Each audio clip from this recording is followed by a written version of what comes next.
আমি বলি একটা হাদিস, কোন একজন নবী আল্লাহকে বলেছিলেন যে আল্লাহ আমি মারা যাওয়া কোন মানুষকে দেখতে চাই, সে কেমন আছে। এটা শোনেন ভালো করে হাদিসটা, মারা যাওয়া কোন মানুষকে আমি দেখতে চাই, সে কেমন আছে। আল্লাহ পাক সেই নবীর আরজি কবুল করলেন, বললেন আচ্ছা ঠিক আছে দেখাচ্ছি। কবরের সামনে গিয়ে দাঁড়ালেন। 1000 বা 2000 বছর আগের কোন ব্যক্তি যে মারা গেছে তাকে কবর থেকে চিন্তা করা, নবী দেখছেন এবং সে ভয় থরথর করে কাঁপছে, এখনো ভয় থরথর করে কাঁপছে। নবীজি আমাদের নবী নন, অন্য কোন নবী তিনি।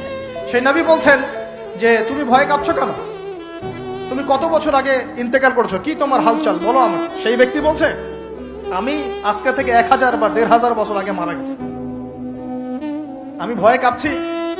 যখন আমি মারা যাচ্ছিলাম, মালাকুল মউত যে আকৃতি নিয়ে আমার সামনে এসেছিল, ওই আকৃতি আমি এখনো ভুলতে পারি না, তাই দেখে আমি থরথর করে কাঁপছি। তিনি বলছেন যে আমি 1500 বছর হয়ে গেছে আমার মউতের, কিন্তু আমার দেহ থেকে এখন পর্যন্ত রূহ কবজ করার যে কষ্ট, এই কষ্ট এখনো যায় নাই। আর এই সব দুর্নীতি করে আর অন্যায় করে মানুষের সম্পদ আত্মসাৎ করে অন্যের উপর অত্যাচার করে আমি ভাবছি যে আমরা কালকে আমাদের মাঠে পার পেয়ে যাবো। খালি কবরে যাও, তারপর বুঝবো। আল্লাহ রাব্বুল আলামিন আমাদের সবাইকে হৃদয়ের চোখটা খোলার তৌফিক দান করুন, হৃদয়ের কান দিয়ে কথাগুলো শোনার তৌফিক দান করুন, এবং আমাদের সবার কলব, মৃত কলব জীবিত করার তৌফিক আল্লাহ দান করুন।